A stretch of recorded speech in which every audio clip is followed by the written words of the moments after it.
Oke, selamat siang semuanya. Wow, great. Gimana udah kenyang semuanya? Yang masih antusias katakan yes. Oke, biasanya ini jam-jam rawan, biasanya pada ngantuk. Tapi di sesi kita yang kedua ini, sesi yang masih relate dengan sesi yang pertama tadi. Banyak pertanyaan-pertanyaan bagaimana di statement akhirnya bagaimana mulai kita belajar untuk menerima diri kita, mencintai diri kita. So di sesi yang kedua ini kita akan bicara tentang self acceptance. Bagaimana kita bisa menerima diri kita masing-masing dan seperti yang kita tahu bahwa kita semua diciptakan unik, berbeda, kelebihan dan kekurangan selalu ada di dalam hidup setiap kita. So pembicara kita di siang hari ini saya akan memanggil yang pertama itu adalah, perkenalkan diri dulu, yang pertama adalah Kak Herawati atau Kak Hera, dan beliau adalah full timer di GB Battle Kedoya dan juga beliau ketua Praise and Worship dan ketua bidang pemuritan di GB Battle Kedoya dan juga vokalis band One True Worship yang tadi di awal sudah kita diberkati. Mari please welcome, berikan tepuk tangan yang meriah untuk Kak Herawati. Silakan waktu tempat saya persilakan. Dan yang kedua tentunya pembicara kita yang juga luar biasa, dan terima kasih untuk kesediaan pembicara yang kedua untuk sama-sama bergabung dengan kita.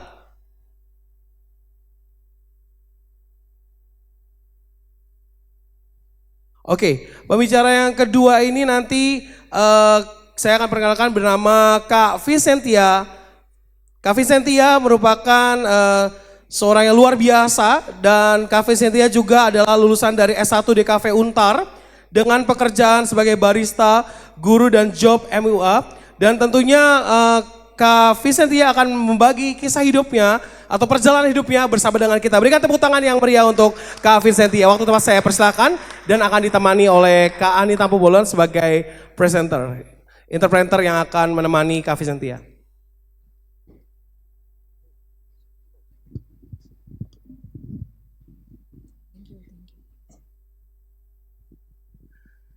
Oke, sekali lagi berikan tepuk tangan yang meriah untuk kedua narasumber kita. Oke, so hari ini kita ditemani yang pertama, thank you buat Kak Hera atas waktunya. Dan thank you Kak, aku panggilnya Kak Vina, Kak Vina, thank you. Kak Vina akan dibantu oleh Kak Ani. Thank you untuk kesediaannya boleh datang ke tempat ini.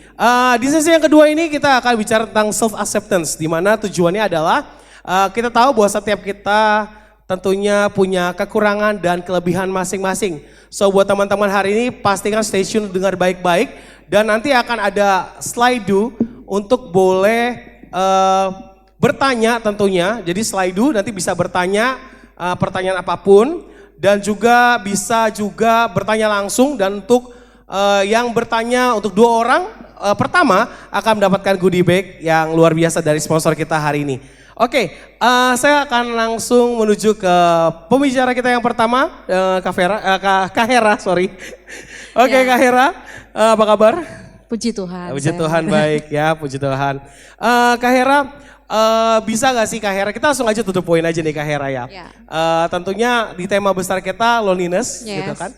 Bisakah Kak Hera mungkin menceritakan perjalanan hidup Kak Hera atau kisah Kak Hera yang tentunya bisa pastinya menjadikan kekuatan juga buat setiap kita. Mungkin Kak Hera juga boleh sambil perkenalkan diri juga, it's okay. Siap. Please welcome Kak Hera. Thank you Kak Daniel. Oke.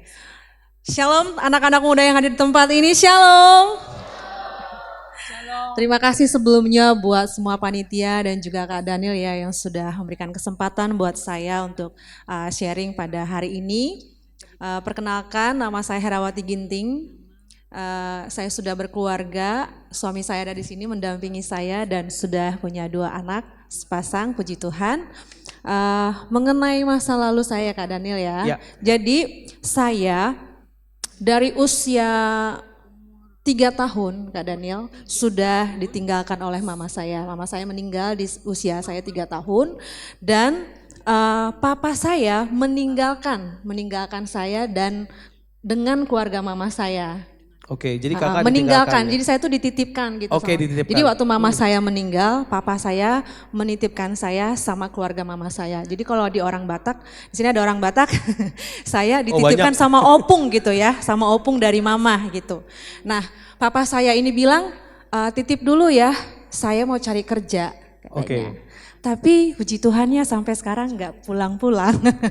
Jadi karena ditinggalkan begitu lama nggak ada kabarnya sampai hari ini gitu ya, membuat keluarga dari mama saya itu kepahitan lah istilahnya. Mereka justru yang kepahitan bukan saya. Marah lah istilahnya sama papa saya karena nggak ada kabarnya gitu. Akhirnya waktu saya dari kecil sampai saya itu kuliah gitu ya, itu tuh dikasih tahu ke saya papa saya tuh meninggal.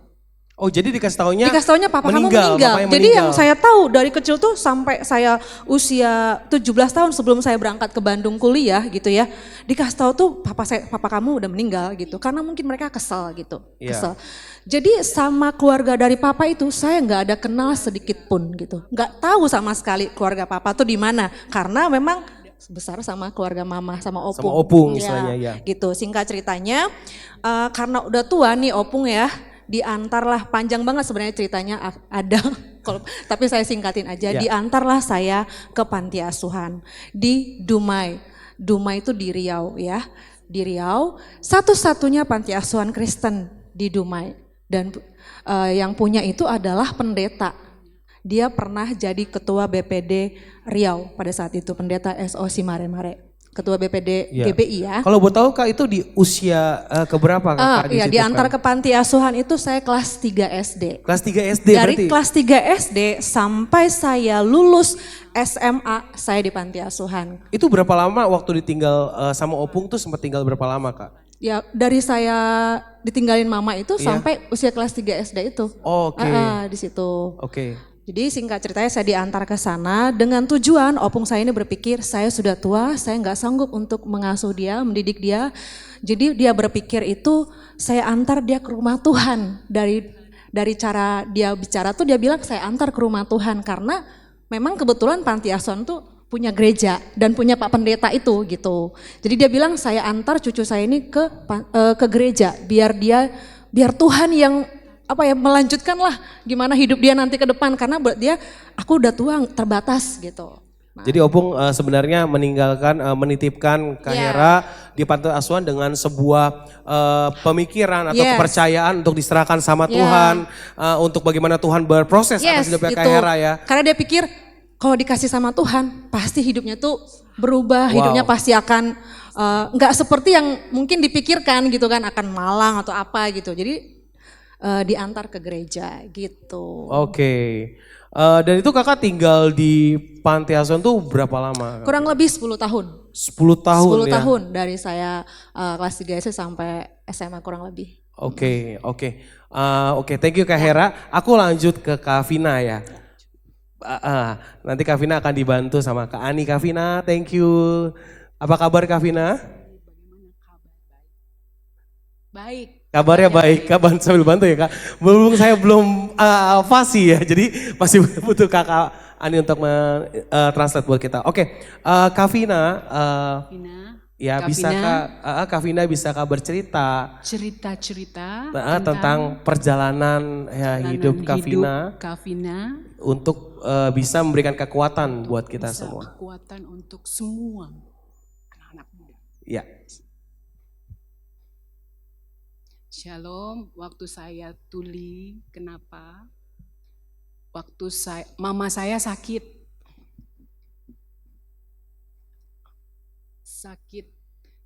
campak Jerman, lahir tuli. Mama bapak berusaha untuk sembuh, ya bisa masuk masa depan. Ya, sekolah bagus, baik. Waktu saya masih kecil, bicara saja tidak bisa. Pakai bahasa isyarat. Lama-lama orang tua, mama papa nggak mau pakai bahasa isyarat, tapi bisa melihat bicara lidah ya dengan mulut. Datang sekolah, belajar, latihan bicara, akhirnya bisa. Tapi tetap bahasa isyaratnya harus bisa untuk komunikasi dengan teman-teman tuli. Lalu keluarga tetap bicara dengan bahasa verbal, bahasa lidah. Saya pikir tuli harus bisa punya masa depan sama. Wow. Ya, tidak boleh malu. Harus didorong papa mama. Terus saya juga punya kakak jauh umurnya berapa? Oh, ya jadi saya belum, kakak saya sudah keluar. Masa lalu siapa meninggal? Oh ya, lalu dia menikah, suaminya meninggal 2 tahun yang lalu. Jadi menikahnya hanya sebentar. Belum punya anak. Sebab apa? Sudah berobat, tidak bisa ke dokter terlambat. Jadi Vina ini mengurus suami. Berat hidup merawat, kerja bagaimana gitu. Saya tetap kerja. Oh, bekerjanya 3 ya. Kafe, terus guru, terus make up juga. Wow. Make up juga, jadi 3 pekerjaan sekaligus. Wow. Lalu merawat suami yang sedang sakit.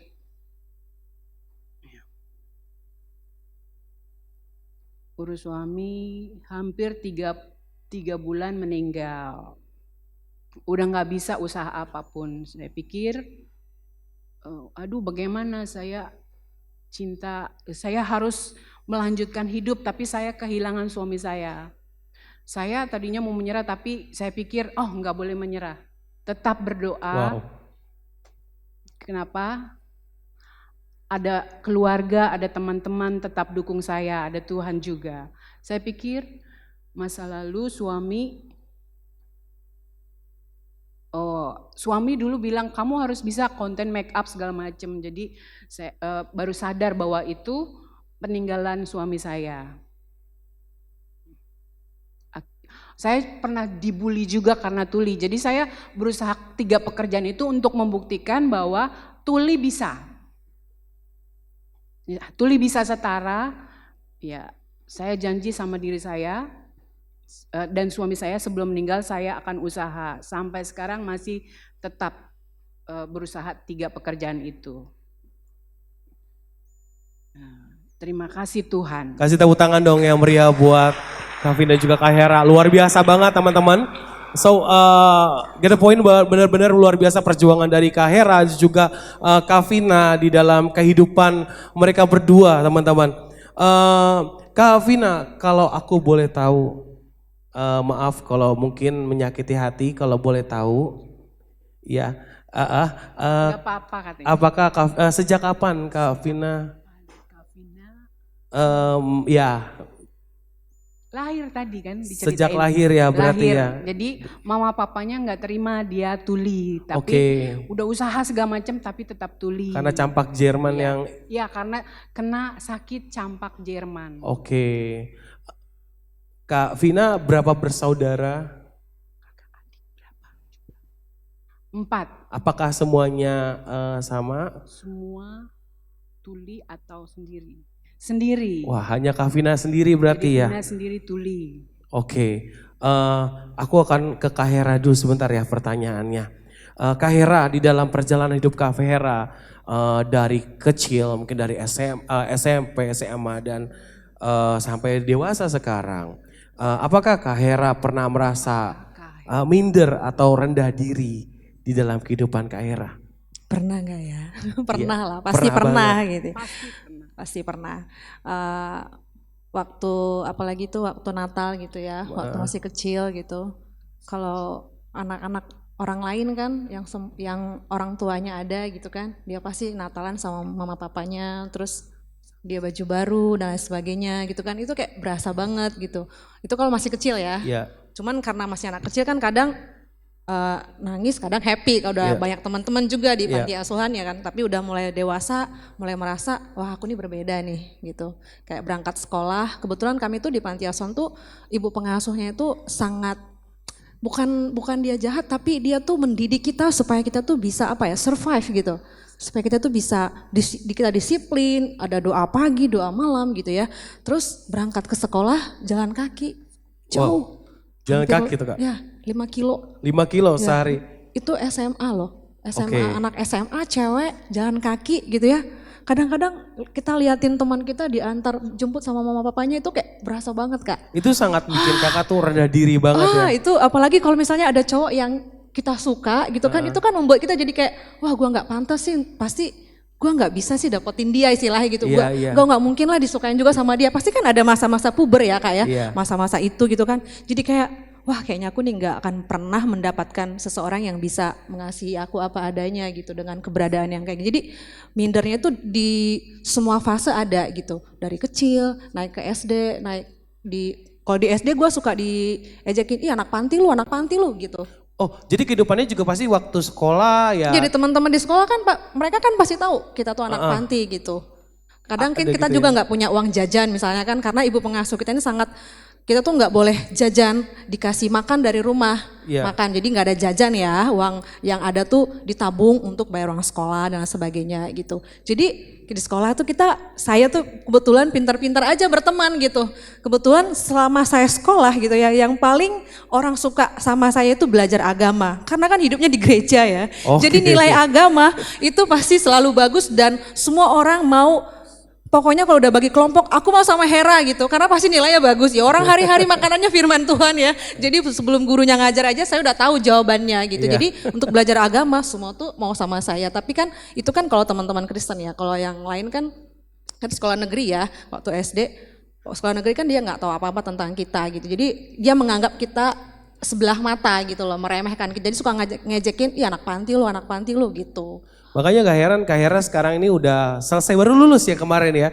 Magister teologi ya, iya, luar biasa. puji S2-nya teologi luar biasa kan. Puji Tuhan. Jadi benar-benar walaupun dengan kisah yang begitu panjang, tapi membuat Kak Hera tetap berjuang ya Kak Hera Iya. ya. Nah tadi sedikit Kak Hera cerita pernah merasa minder atau rendah diri Iya. pastinya dengan kehidupan sosial di sekolah. Kak Hera bisa ceritakan satu aja deh yang paling membekas yang menurut Kakak tuh kesendirian, loneliness paling membekas dan di hidup Kakak tuh di fase yang gimana sih Kak? Cerita gak satu yang membekas banget buat Kakak? Ya itu waktu saya jalan kaki pulang sekolah,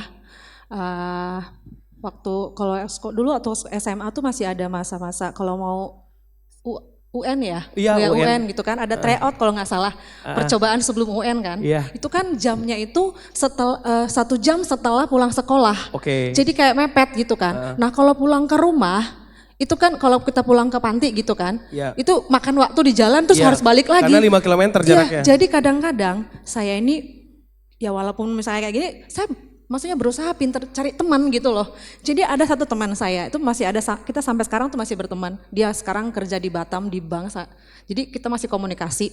Jadi dialah satu-satunya teman saya yang menerima saya. Jadi kalau setiap ada tryout, saya selalu dibawa ke rumahnya dia karena rumah dia dekat sekolah. Jadi saya nanti ke rumah dia makan di situ atau saya dari rumah bawa baju ganti kalau mau tryout. Jadi saya mandi di rumah dia. Jadi kayak merasa tuh apa ya? Ada sedihnya juga kenapa gue harus kayak gini ya gitu kan. Sedangkan orang-orang lain tuh kan dijemput mama papanya pulang gitu, baru dia pulang udah ganti baju, udah rapi-rapi gitu. Kadang masa-masa tryout itu masa-masa menunjukkan gue keren nih. Di masa gue dulu ya, dia udah baju bebas lah kan, nggak baju sekolah. Jadi kadang-kadang gue menyiasatinya supaya gue nggak terlalu berbeda gitu ya. Bawa aja baju ganti dari rumah gitu loh, biar nggak pakai seragaman. Kadang waktu awal-awal saya sendiri yang pakai seragam, semuanya itu udah ganti baju, udah wangi, udah rapi gitu, udah makan, udah siap untuk belajar lagi. Gue sendiri yang berbeda. Tapi maksudnya puji Tuhannya itu kadang-kadang merasa sendirinya itu, merasa loneliness-nya tuh saat melihat kejadiannya aja. Tapi itu nggak tahu ya, mungkin karena firman Tuhan tuh selalu mengisi ya, karena hidup di gereja gitu ya. Jadi nggak hidup dalam kesendirian itu gitu loh Kak. Tidak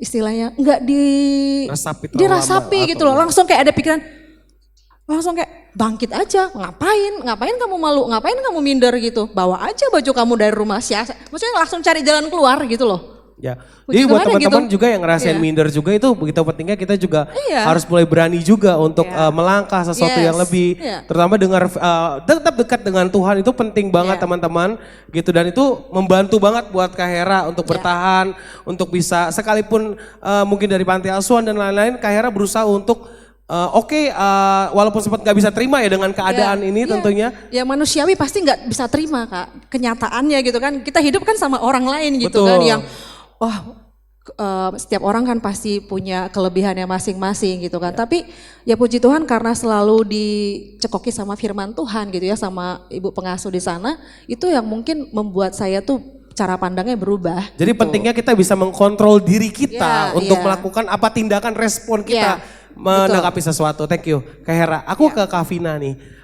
Kak Vina, bisakah Kak Vina menceritakan hal masa paling membuat Kak Vina sendirian atau minder? Silakan Kak. Waktu malam kuliah, masuk tahun 2012,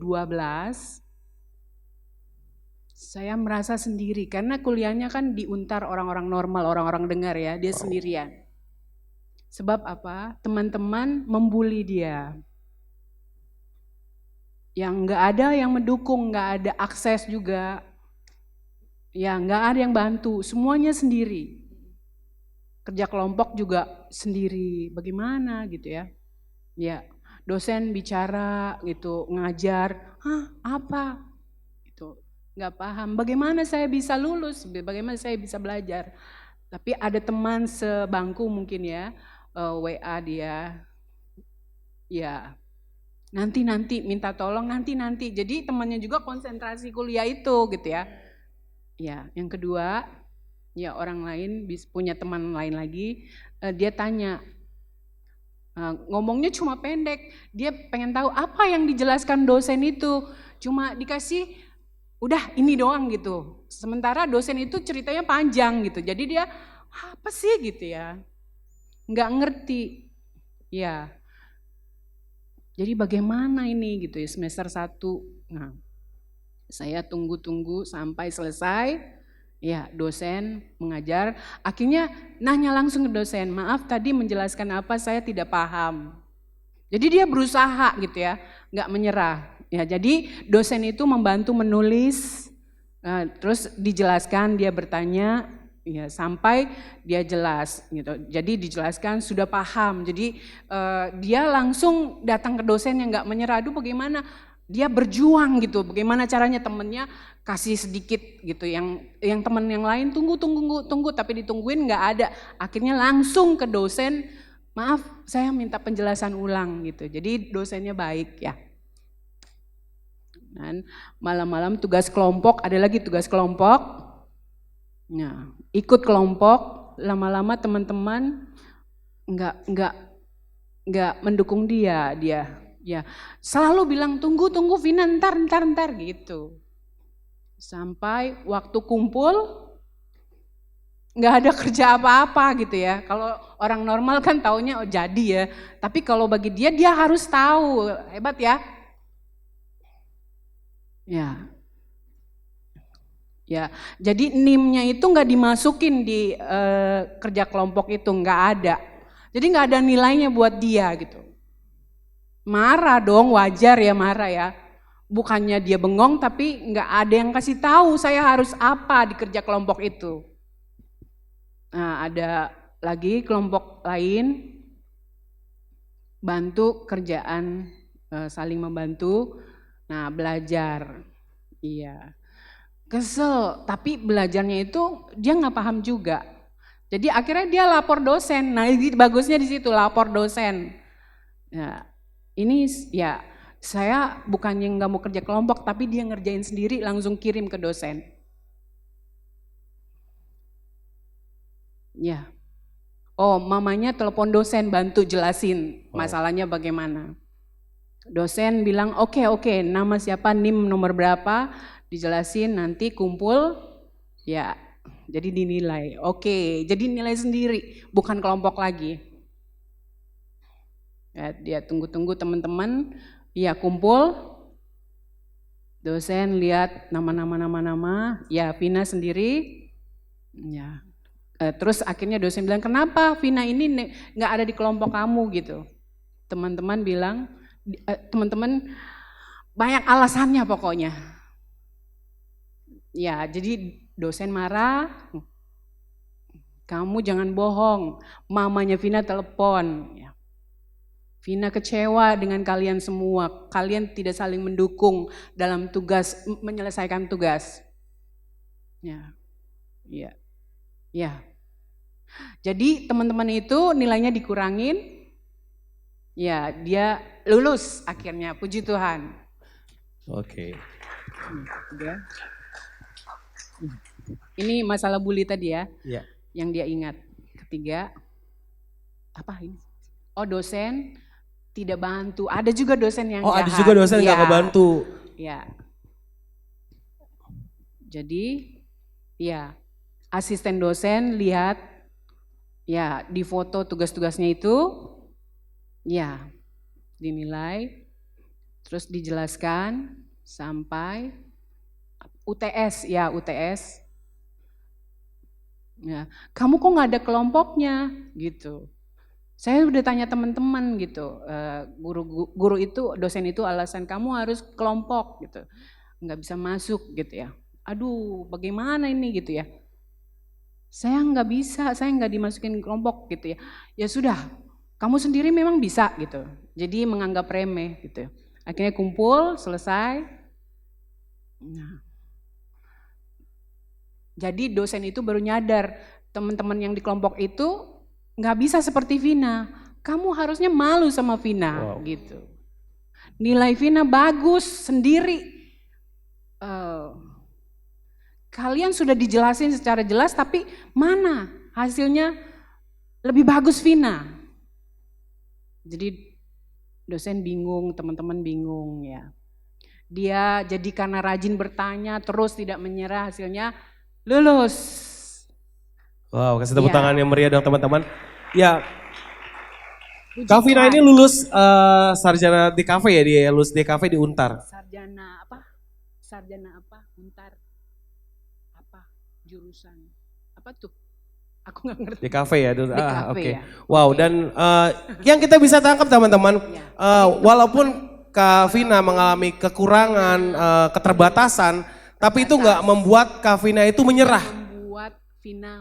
Dia tetap bersekolah, berkuliah di tempat yang boleh notabene dikatakan banyak orang-orang yang normal seperti kita semua.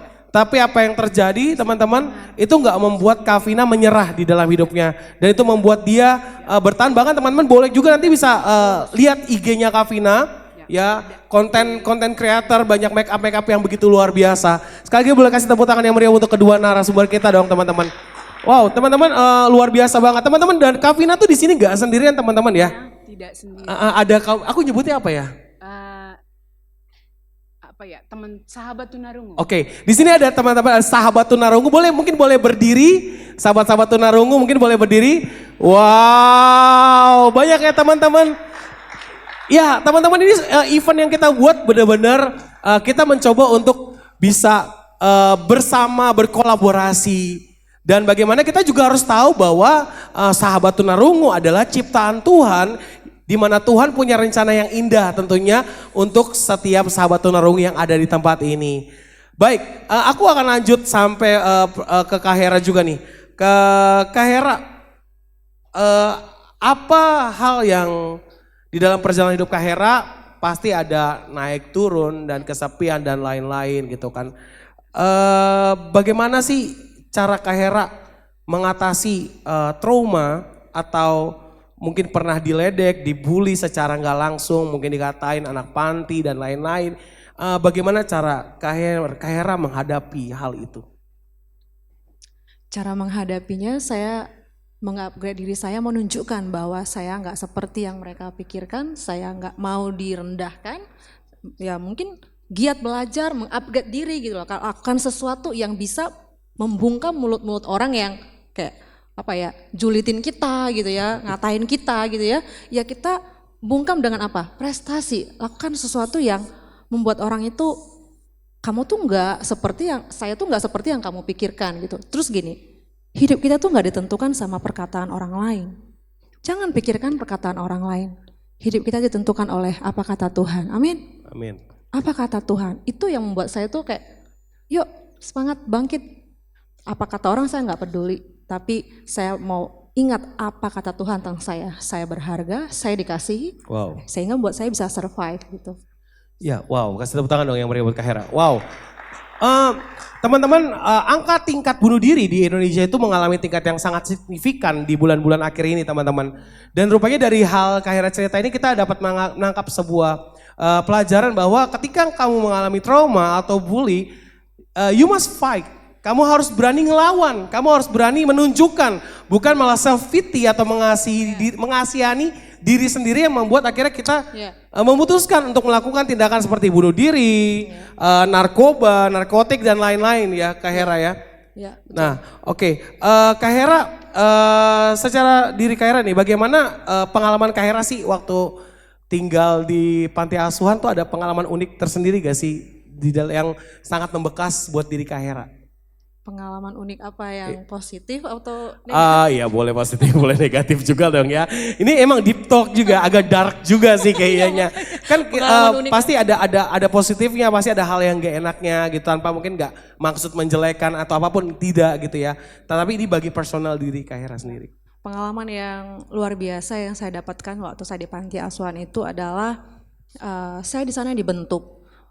Saya merenungkan bahwa saat opung saya, nenek saya antar ke sana, itu adalah jalan Tuhan untuk membawa saya, menuntun saya, mengubah hidup saya. Karena di panti asuhan itu, kebetulan karena yang punya adalah pendeta gitu ya. Jadi dia tuh bukan hanya sekedar kasih kita makan, kasih uang sekolah, bayarin sekolah, enggak. Tapi dia mengajarkan kita nilai-nilai hidup gitu. Jadi saya itu dari sejak SD, yang cewek-cewek kan di situ ada kurang lebih 30 orang anak. 30 orang anak? 30 orang anak. Jadi dari usia SD kelas 6 ya. Kelas 6 tuh usia berapa ya? Kelas 6. Pokoknya kelas 6 SD. 12 tahun. Itu tuh dikasih jadwal masak untuk teman-teman. Wah. Masak itu bukan di kompor, di kayu, tungku kayu. Jadi kita dijadwal sebulan itu 2 orang untuk masak. Satu masak lauk, satu masak nasi. Oh pantas Kak Hera jago masak ya. Yes, gara-gara punya usaha itu. catering juga teman-teman. Ya, jadi diajarin masak untuk 30 orang. Masak untuk 1 orang aja susah, apalagi anak SD loh.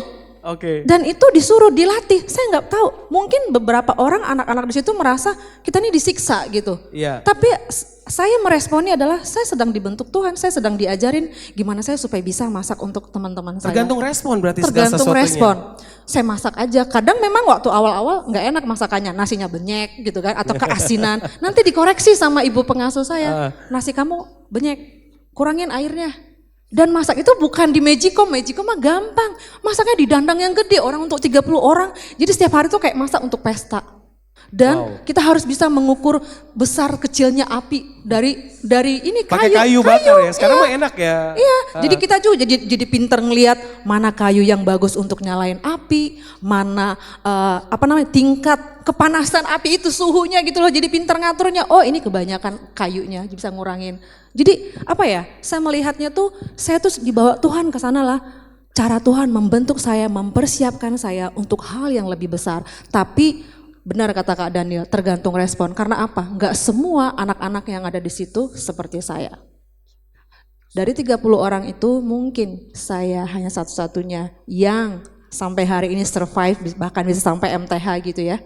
Kalau ada sayangnya mereka, Bapak Pendeta, kami panggilnya Opung juga karena mereka orang Batak juga, dua-duanya udah meninggal. Jadi kayak aduh mereka nggak bisa lihat saya udah berhasil gitu. Tapi saya sampai hari ini sama anak-anaknya, anak-anak Bapak Gembala itu masih dekat dan 2 minggu yang lalu beliau datang ke Jakarta, anaknya nih, jadi udah kayak saya anggap kakak saya sendiri dan saya dekat dengan keluarga beliau gitu. Jadi kayak setidaknya dengan saya dekat dengan keluarga mereka, setidaknya itu membalas. Ya kita kan harus tahu diri juga, tahu balas budi. Ya walaupun nggak bisa kasih uang atau apa, tapi saat mereka datang ke Jakarta kita hospitality mereka dengan baik gitu. Jadi teman-teman kalau kita sedang dididik, sedang ada dalam sebuah disiplin ya, Ya, respon kita, kalau kita marah, kita mungkin kecewa, kita nggak bisa lewat prosesnya. Ya. Jadi saya meresponnya dengan hal yang positif. Oh saya disuruh masak, oh berarti kenapa saya disuruh masak sih padahal masih kecil gitu ya. Ya berarti biar saya nanti one day jadi jago masak gitu. Puji Tuhan saya hari ini sampai hari ini jadi punya catering gitu ya. Punya catering dan udah ngirim beberapa makanan ke beberapa perusahaan gitu ya. Mempercayakan dan bisa nyanyi itu gara-gara itu juga Kak. Disuruh, bayangin dari SMP udah WL. Suara gak bagus, gak pernah les vokal gitu.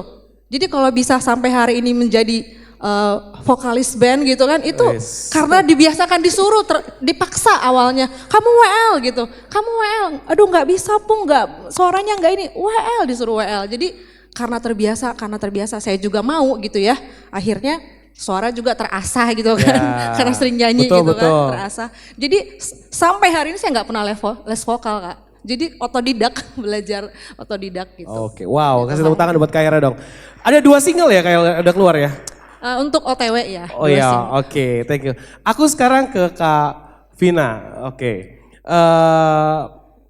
Kak Vina, bagaimana cara kakak mengatasi trauma di kuliah, mungkin di lingkungan?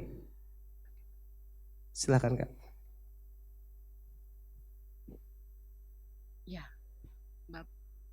Papa Mama memikirkan Vina harus bisa berjuang. Jangan menyerah. Berdoa, Tuhan ada, berdoa. Nah, Vina pikir, oh ya, waktu pacaran dengan suami yang sudah meninggal, ya, ayo saya dukung kamu bisa, kamu pintar. Nah, dia mikir, Vina mikir, coba sendiri. Ya kuliah itu ya, coba-coba mama papa bertanya pada apa? Dekan di Untar. Bertanya bagaimana kalau akses tuli bagaimana di sini, komunikasinya masih sulit, banyak dibully, banyak direndahkan. Terus dekan bilang, saya bantu. Nanti saya jelaskan kalau ada apa-apa bilang sama dekan kalau ada kesulitan. Jadi Vina pikir gimana ya, mau nggak ya? Ya jadi akhirnya dia berdoa, terus berusaha, coba tanya teman-teman, ya bagaimana cara-caranya, tanya terus gitu ya. Nah, mengetik, terus ya lihat-lihat Google semua, terus pokoknya segala cara Vina coba. Ya, tetap berusaha, akhirnya paham meskipun rada lama daripada orang normal. Jadi tetap ya seperti itu usahanya. Akhirnya bisa paham, ya terima kasih Tuhan saya bisa. Saya nggak mau trauma lagi, berjuang. Saya nggak mau pikirin sama seperti Kak Vera gitu ya. Jadi respon lah yang menentukan. Pacar dan keluarga dukung. Jadi ada Tuhan, ada keluarga yang mendukung, ada pacar yang mendukung.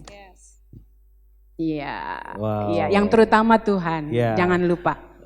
Kak Vina, apakah suami Kak Vina juga sama keadaannya dengan kakak? Ya, Tuli juga. Oke, Kak Vina, adakah kejadian peristiwa yang kakak alami yang membuat pandangan terhadap diri kakak berubah?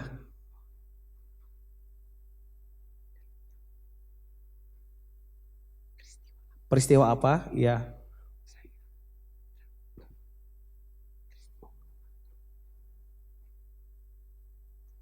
Waktu saya pikir keluarga besar, dia keluarga besar. Saya sendiri tunarungu. Saya membawa pacar tuli juga. Jadi ngobrol sama keluarga, oh ternyata keluarga menerima. Ya, jadi walaupun ada juga anggota keluarga yang tidak terima, saya tetap berusaha. Yang penting komunikasi. Siapa nggak mau? Oh teman-teman. Oh ya, waktu kuliah teman-teman nggak mau kelompok dengan saya. Saya cuek aja, saya sendiri nggak apa-apa gitu. Wow. Iya, saya bisa gitu. Ada Tuhan ya. Ada Tuhan ya. Vina bisa. Jadi selalu ditanamkan saya bisa, saya pintar gitu. Wow, kasih tepuk tangan yang meriah dong teman-teman. Luar biasa banget teman-teman perjuangan dari Kavina sendiri ya di dalam kehidupan ini. Sebelum saya masuk dalam sesi tanya jawab, saya mau tanya dulu teman-teman, ada yang mau bertanya silakan, saya kasih waktu. Oke, ada satu orang boleh berdiri, tim boleh bantu. Israel mau tanya kepada siapa? Ke Kak Hera atau Kak Vina? Dua-duanya. Jangan ke saya. Oke, shalom semuanya. Shalom. Perkenalkan saya Jisra dari maksudnya dari GB Sungai Yordan, Roxy Mas. Maaf ini kebiasaan presentasi di sekolah. Asik. Jadi kita semua udah pada tahu ya semua perjuangan dari Kak Hera sama Kak Vina yang benar-benar butuh perjuangan sama pengorbanan yang gede. Nah, untuk pertanyaannya itu simpel aja.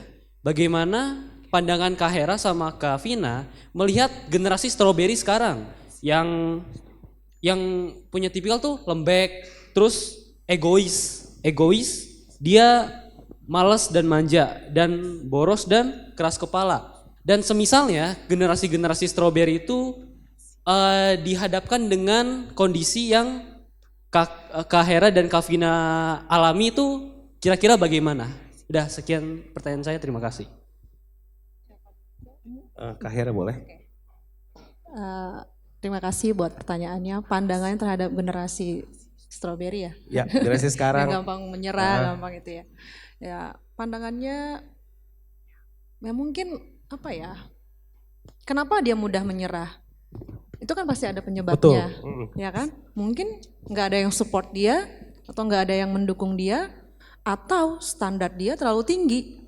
Karena media sosial, tadi saya diberkati banget dengan sesi seminar tadi, kan ada penyebabnya, penyebab dari kesepian tadi gitu ya, merasa loneliness dan lain sebagainya, itu penyebabnya apa? Dia membandingkan dirinya dengan orang lain, standarnya terlalu tinggi dengan contoh media sosial. Kalau kita udah lihat media sosial, wah membandingin dirinya dengan orang lain, akhirnya apa? Standarnya tinggi gitu loh, akhirnya membuat apa?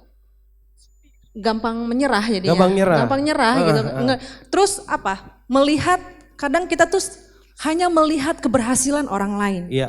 Kita nggak lihat prosesnya. Kita nggak mau tahu kadang sama proses gitu. Kita mau cepet sukses, kita mau cepet hasilnya gitu. Tapi nggak mau ngikutin prosesnya. Saya rasa itu. Dan generasi sekarang ini rasanya tuh apa ya? Nggak mau diproses gitu Kak. Maunya cepet instan gitu. Padahal seperti saya nih, saya ada sampai hari ini dan jadi berkat buat teman-teman di sini itu nggak mudah, ada perjuangan, ada proses yang saya alami gitu kan. Dari mungkin belum semua saya ceritakan gitu, sangat banyak gitu, sangat panjang. Ada gitu, sesi sendiri. Ada sesi sendiri gitu ya. Itu ada prosesnya. Ya. Kalau saya nggak mau hidup dalam proses itu, mungkin saya juga nggak akan ada di tempat ini gitu. Jadi buat generasi zaman sekarang jangan mudah menyerah dan ingat ya. Bukan hanya kita loh yang, maksudnya istilahnya tuh hidupnya sendiri, masih banyak orang lain lebih susah dari kita. Jangan bandingin diri kita tuh ke atas. Lihat ke bawah, lihat ke orang lain jauh di pinggir-pinggir jalan, di bawah kolong jembatan tuh banyak orang lebih susah, banyak hidupnya tuh lebih malang. Jadi coba compare hidupmu sama orang yang di bawah, jangan ke atas gitu. Supaya apa? Supaya kita semangat, supaya kita bisa, wah gue bisa nih.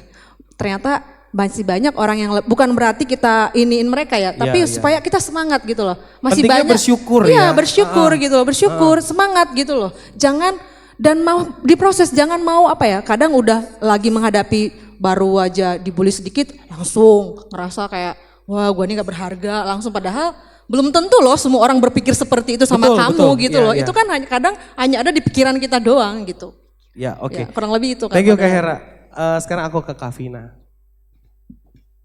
Saya, Tuli, beda dengan kalian orang-orang normal generasi sekarang. Ya, generasi strawberry, ya. Lihat saya, orang Tuli bagaimana, lebih sulit. Keluarga, teman-teman, pacar bilang, nggak usah peduli dengan semua itu kalau ada yang bully, ada yang segala Oke, macam. jangan pedulikan mereka Iya, semua. jangan pedulikan apapun yang negatif. Iya, yang negatif. Jangan dengerin, cuek. Lihat saya bagaimana masa depan. Pikir masa depan. Ya, saya punya kekurangan tapi punya kelebihan juga. Saya harus berjuang. Ya, kalau teman-teman bilang negatif, gosip-gosip, alah buang aja. Berdoa, Tuhan ada. Lihat saya. Ya, sama, kita semua sama, setara, berjuang. Ya, berjuang, ya. Kekuatan kita sendiri bisa, tapi Tuhan juga ada. Ya, make up saya bisa, menjadi guru bisa, kerja di kafe bisa. Jadi ketetapannya adalah kita berjuang. Saya setara dengan teman-teman. Nah, saya mau belajar make up bagaimana, ya guru, ya semua bisa 3. Konten bisa juga gitu ya, make up. Nah, saya lulus kuliah, bisa. Ayo berjuang, ada Tuhan, bisa. Oke. Buat teman-teman generasi, tadi ya sedikit membantu dari Zizral dan kedua pembicara narasumber kita teman-teman. Ada faktor yang membuat generasi strawberry mungkin dia pandang lembek dan lain-lain. Memang faktor dari kenyamanan, kemajuan digital itu membuat kita nyaman dan mungkin zaman telah berubah teman-teman. So bukan berarti kalian tidak baik, bukan. Tetapi zaman telah berubah. Tapi yang penting adalah bagaimana semangat juang kita untuk merubah diri kita lebih baik. The best of you itu bisa terjadi di hidup kita. Sehingga generasi strawberry ini bisa menjadi generasi yang semakin hari semakin kuat. Oke, sambil kita akan meneruskan tanya jawab. Ini sesi yang begitu menarik. Sesi yang begitu unik. Hari ini kita juga kedatangan tadi sebuah ada seseorang yang akan berbagi dengan kita, mungkin sebentar aja 10 menit untuk berbagi tentang bagaimana namanya Cie ini akan berbagi tentang masa loneliness dan di mana juga pernah berpikir untuk melakukan yang namanya bunuh diri dan lain-lain. Kami berikan waktu untuk Cie ini, berikan tepuk tangan yang meriah buat Cie ini, silakan boleh maju ke depan Cie ini.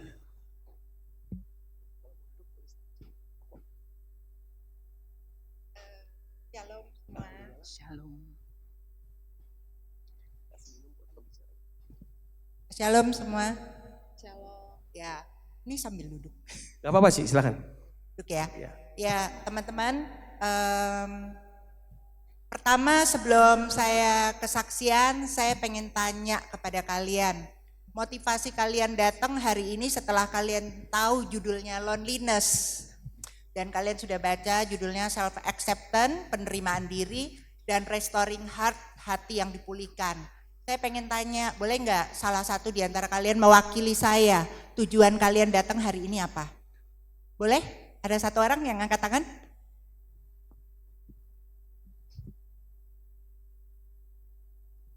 Mungkin ada yang mau bertanya, tujuannya apa sih, apa yang kalian inginkan? Kenapa sih kalian datang hari ini di sini? Terutama untuk diri kalian ya, boleh ya, silakan. Mungkin ada satu orang? Angkat tangan. Mungkin panitia bisa kasih hadiah.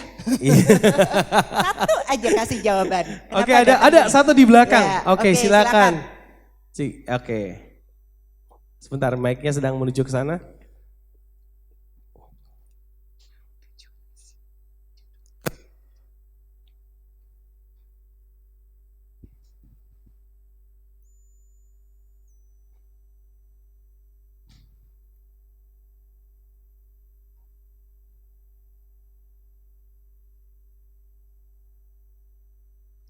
Sudah nyala mic-nya? Bisa? Belum? Kak Kris boleh dibantu satu mic. Enggak, di belakang udah ada mic-nya, bisa nyala? Oh ada, sebentar. Shalom. Shalom. Saya jarang ikut kayak ginian, tapi saya suka sama temanya. Makanya saya datang. Yang saya mau dapat adalah kayak seminar yang di awal. Saya mau menyalahkan api yang padam itu. Jadi yang didapat adalah supaya adik-adik kayak generasi kita lah ya, semua ngerasain loneliness, dapat jawaban dari talk show, seminar. Kalau kita tuh sebenarnya nggak sendirian, tergantung respon yang kita keluarkan itu. Terima kasih. Ya, bagus. Wow. Ya, jadi kita semua pengen dapat jawaban ya dari masalahnya kita. Jadi masalah loneliness ini bukan hanya dihadapi oleh anak muda, remaja, bahkan anak kecil pun bisa ngalamin, apalagi yang dewasa ya. Kita dengan latar belakang yang background yang berbeda-beda. Tapi saya tidak akan panjang lebar karena tadi Ibu Vina juga Ibu Hera sudah menceritakan gitu ya pengalamannya masing-masing. Jadi intinya kurang lebih saya juga mengalami yang namanya bully, dibedakan, dan kemudian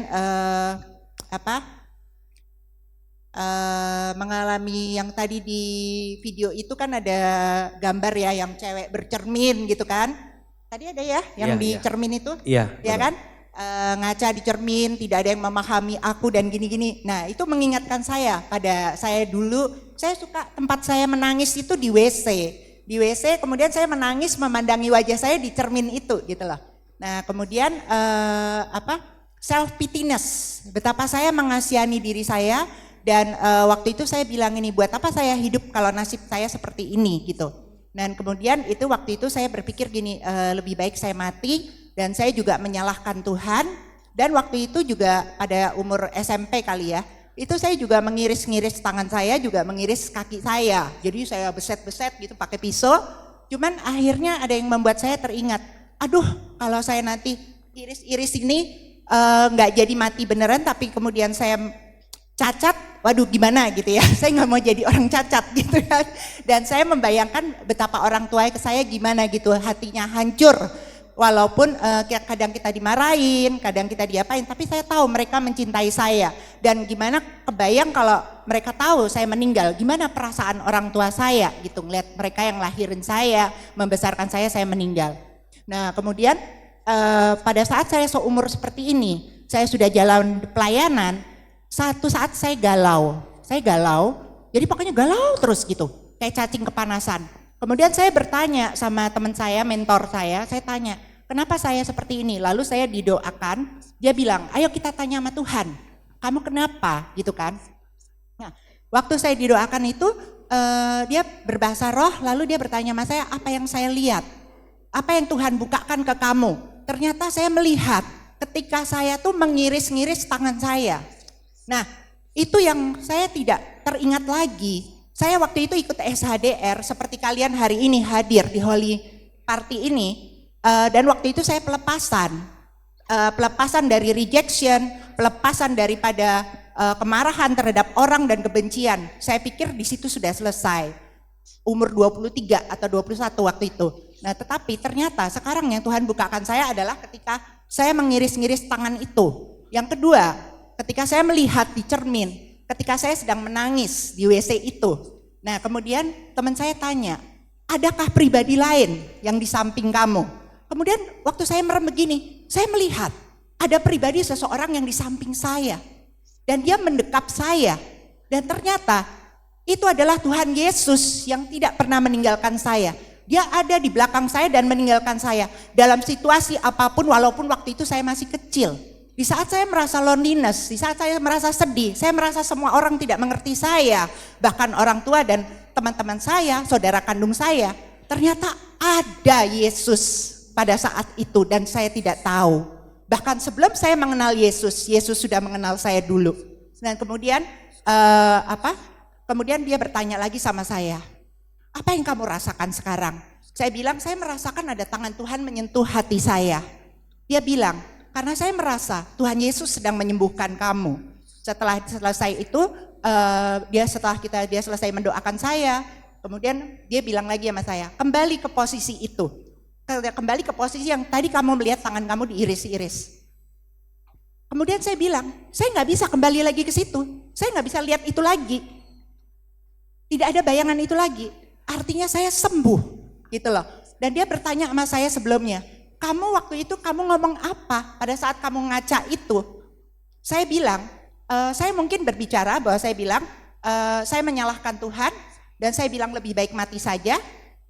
Terus dia tanya, apakah saya pernah meminta ampun? Nah, kalian perhatikan ya, saya tidak pernah meminta ampun ketika saya bilang saya mau bunuh diri dan ketika saya marah sama Tuhan, saya tidak pernah minta ampun. Dan saya baru tahu di umur sekarang, itulah dosa yang mengikat saya, menghakimi saya, karena saya seumur ini saya baru tahu itu dosa saya yang saya terlupakan, bahwa saya tidak pernah minta maaf. Nah, setelah saya doa minta maaf, ya, minta maaf kepada Tuhan, minta maaf sama diri saya sendiri karena saya pernah mau membunuh diri saya, mengampuni diri saya, meminta maaf kepada Tuhan, itu terlepas saya. Jadi tidak lagi saya galau lagi dan saya tidak bisa membayangkan masalah itu lagi. Jadi terbebas. Jadi saudara-saudara, bangkit dari loneliness itu gak mudah buat kalian, tapi kalian harus bangkit. Kalau enggak sampai seumur saya setengah abad, loneliness itu akan bisa menghantui kalian dan merusak masa depannya kalian. Ya, jadi kalau misalnya ada kepikiran aja kita mau bunuh diri, ayo kita minta ampun. Jadi jangan seperti saya, udah setengah abad terlupakan dosa saya itu. Saya merasa saya tidak bersalah menyalahkan Tuhan. Saya merasa saya tidak bersalah bunuh diri. Oke, kasih tepuk tangan yang buat Cieni. Wow, Cieni thank you banget buat testimoni kesaksiannya begitu luar biasa teman-teman.